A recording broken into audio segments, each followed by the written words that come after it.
Neste exato momento em que você assiste a este vídeo, eventos extraordinários estão se desenrolando ao nosso redor, sinais que passaram despercebidos por milhões de pessoas, mas que foram profetizados há mais de 2000 anos. O que você está prestes a descobrir pode transformar completamente sua compreensão sobre os tempos em que vivemos e despertar em seu coração uma urgência santa que mudará para sempre a forma como você vive cada dia. Enquanto assistimos juntos essa revelação impactante, peço que você já deixe seu amém nos comentários e se junte a essa comunidade de buscadores da verdade, clicando no botão de inscrição, porque o que compartilharei com você hoje pode ser a última oportunidade que temos de compreender plenamente os desígnios do Altíssimo para esta geração. Meus queridos irmãos e irmãs, há algo no ar que não conseguimos explicar com palavras humanas. É como se o próprio tecido da realidade estivesse sendo preparado para algo grandioso, algo que fará toda joelho se dobrar e toda língua confessar. Os sinais estão diante de nossos olhos, mas quantos têm olhos para ver e ouvidos para ouvir? O apóstolo Paulo, em sua carta aos Tessalonicenses, nos advertiu sobre os tempos do fim, e hoje, mais do que nunca, suas palavras ecoam como trombetas celestiais em nossos corações. O primeiro sinal que devemos observar com atenção redobrada é o cumprimento extraordinário das profecias relacionadas a Israel.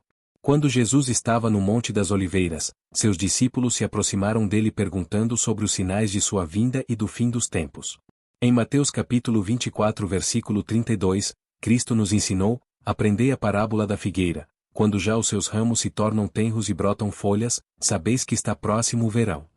A figueira sempre representou Israel nas Escrituras, e o que temos testemunhado desde 1948, quando Israel se tornou novamente uma nação, é literalmente o brotar dessa figueira profética. Mas irmãos, o que muitos não percebem é que não se trata apenas do renascimento de Israel como nação.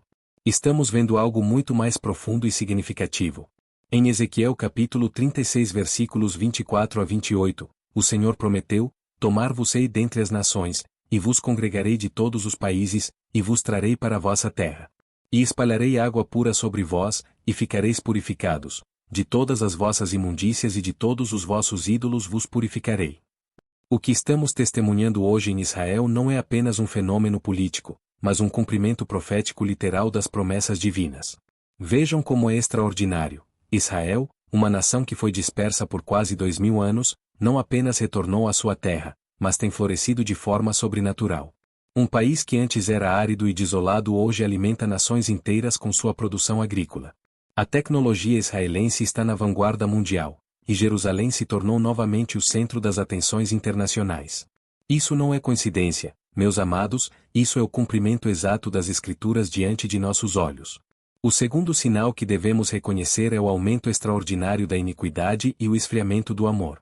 Em Mateus capítulo 24 versículo 12, Jesus nos alertou: e, por se multiplicar a iniquidade, o amor de muitos esfriará. Olhem ao redor de vocês. Nunca na história da humanidade vimos tamanha proliferação do mal de forma tão descarada e aceita socialmente. O que antes era considerado abominação hoje é celebrado nas praças públicas. A família, essa instituição sagrada estabelecida por Deus desde Gênesis, está sendo sistematicamente destruída.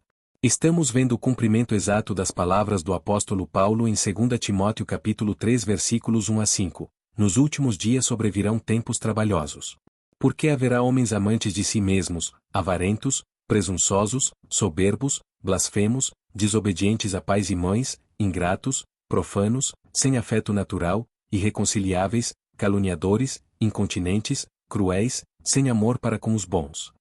Não é exatamente isso que estamos presenciando em nossa sociedade brasileira e mundial? O egoísmo desenfreado, a falta de respeito às autoridades, a ingratidão como marca de uma geração, a ausência de afeto natural entre familiares? Mas aqui está algo que pode causar arrepios em seu espírito.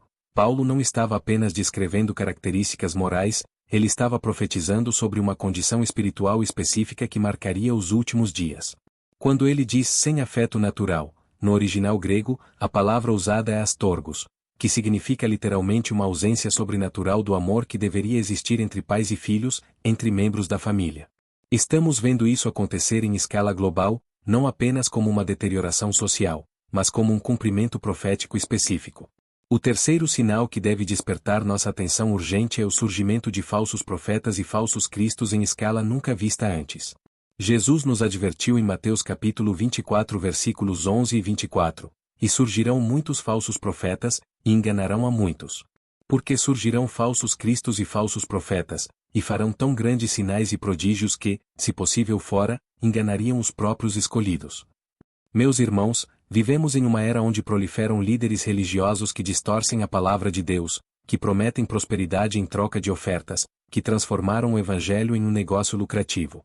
Mas há algo ainda mais profundo aqui. Não se trata apenas de charlatães religiosos, estamos vendo o surgimento de uma espiritualidade global que mistura verdades bíblicas com mentiras sedutoras. O movimento da nova era, as religiões orientais adaptadas ao Ocidente, a crescente aceitação do ocultismo disfarçado de autoajuda, tudo isso faz parte de um plano maior de engano descrito nas Escrituras. Em 2 Tessalonicenses capítulo 2 versículos 9 a 12, Paulo nos revela, a esse cuja vinda é segundo a eficácia de Satanás, com todo o poder, e sinais e prodígios de mentira, e com todo o engano da injustiça para os que perecem, porque não receberam o amor da verdade para se salvarem. E por isso Deus lhes enviará a operação do erro, para que creiam a mentira. Estamos vendo exatamente isso acontecer. Pessoas rejeitando a verdade simples do Evangelho e abraçando mentiras sofisticadas que satisfazem seus desejos carnais. O quarto sinal profético que devemos discernir com urgência é o fenômeno dos conhecimentos que se multiplicam e das pessoas que correm de uma parte para outra. Em Daniel capítulo 12 versículo 4, o anjo disse ao profeta, "E tu, Daniel, encerra estas palavras e sela este livro, até ao fim do tempo. Muitos correrão de uma parte para outra, e a ciência se multiplicará." Irmãos, vivemos literalmente na era do cumprimento desta profecia de forma assombrosamente exata. Pensem comigo. Em apenas uma geração, passamos da comunicação por cartas para a comunicação instantânea global. A internet conectou o mundo inteiro de uma forma que seria impensável para gerações anteriores. As pessoas literalmente correm de uma parte para outra através de aviões que cruzam continentes em horas, e a ciência se multiplica de forma exponencial. A cada dia surgem novas descobertas, novas tecnologias, novos conhecimentos que transformam nossa realidade. Mas aqui está o aspecto profético mais impressionante. Essa multiplicação do conhecimento não trouxe paz nem sabedoria à humanidade. Pelo contrário, quanto mais conhecimento temos, mais distantes de Deus nos tornamos. A ciência, que deveria nos aproximar do Criador através da contemplação de suas obras, tem sido usada para negar sua existência. Isso não é coincidência, é cumprimento profético exato do que foi predito há mais de 2.500 anos. E há algo ainda mais extraordinário. A profecia de Daniel sobre o conhecimento que se multiplica está diretamente conectada aos tempos do fim e à ressurreição dos mortos mencionada no versículo anterior. Não é apenas sobre progresso tecnológico, é sobre um tempo específico na história humana que antecede eventos escatológicos monumentais. O quinto e último sinal que deve fazer nossos corações se acelerarem com expectativa santa é o fenômeno dos sinais nos céus e na terra. Jesus nos disse em Lucas capítulo 21 versículos 25 a 28, "E haverá sinais no sol e na lua e nas estrelas, e na terra a angústia das nações, em perplexidade pelo bramido do mar e das ondas. Homens desmaiando de terror, na expectação das coisas que sobrevirão ao mundo, porquanto as virtudes do céu serão abaladas. E então verão vir o Filho do Homem numa nuvem, com poder e grande glória. Ora, quando estas coisas começarem a acontecer, olhai para cima e levantai as vossas cabeças, porque a vossa redenção está próxima." Meus queridos, basta observar os céus e a terra ao nosso redor para perceber que algo extraordinário está acontecendo. Os fenômenos climáticos extremos que antes eram raros hoje são corriqueiros.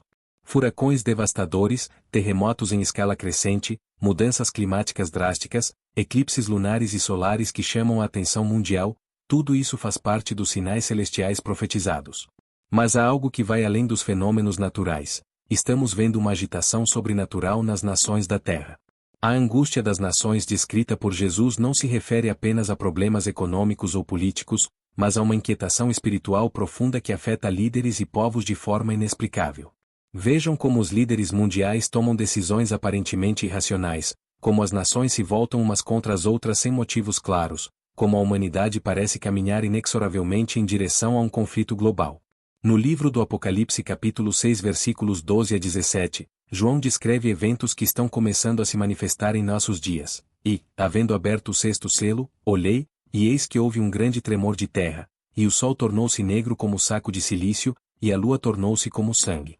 E as estrelas do céu caíram sobre a terra, como quando a figueira lança de si os seus figos verdes, abalada por um vento forte.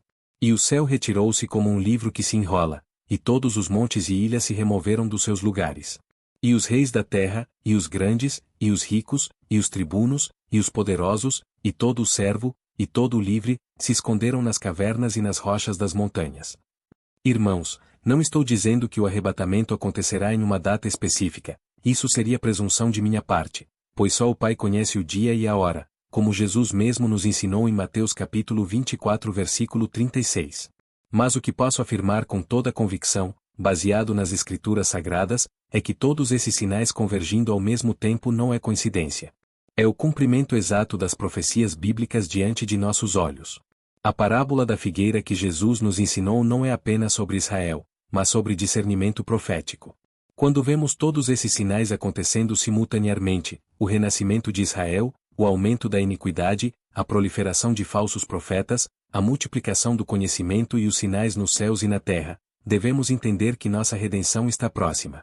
Em 1 Tessalonicenses capítulo 4 versículos 16 e 17, Paulo nos revela, porque o mesmo Senhor descerá do céu com alarido, e com voz do arcanjo, e com a trombeta de Deus, e os que morreram em Cristo ressuscitarão primeiro. Depois nós, os que ficarmos vivos, seremos arrebatados juntamente com eles nas nuvens, a encontrar o Senhor nos ares, e assim estaremos sempre com o Senhor. Esta não é uma fantasia ou uma esperança vã, é uma promessa sólida da palavra de Deus. Mas aqui está a questão crucial que deve mexer com o mais profundo de nosso ser. Estamos preparados para esse encontro? Não me refiro apenas a uma preparação intelectual ou emocional, mas a uma preparação espiritual genuína. Em Mateus capítulo 25, Jesus contou a parábola das 10 virgens, e 5 delas não estavam preparadas quando o noivo chegou. Elas tinham lâmpadas, tinham aparência de preparação, mas não tinham óleo suficiente, não tinham uma relação genuína e profunda com Deus.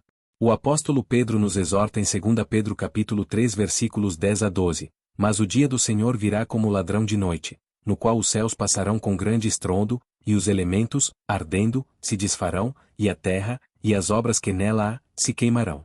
Havendo, pois, de perecer todas estas coisas, que pessoas vos convém serem santo trato, e piedade, aguardando, e apressando-vos para a vinda do dia de Deus. Meus amados, o tempo de preparação não é para amanhã, é para hoje, é para agora. Cada dia que passa nos aproxima mais desse encontro glorioso, mas também nos aproxima do encerramento da Era da Graça. A porta da arca se fechou quando Noé e sua família entraram, e as consequências foram irreversíveis para aqueles que ficaram do lado de fora. Não podemos tratar esses sinais com indiferença ou incredulidade.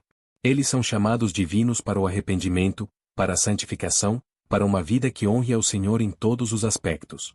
Em Tito capítulo 2 versículos 11 a 13, Paulo nos ensina, porque a graça de Deus se ha manifestado, trazendo salvação a todos os homens, ensinando-nos que, renunciando à impiedade e às concupiscências mundanas, vivamos neste presente século sóbria, e justa, e piamente, aguardando a bem-aventurada esperança e o aparecimento da glória do grande Deus e nosso Salvador Jesus Cristo.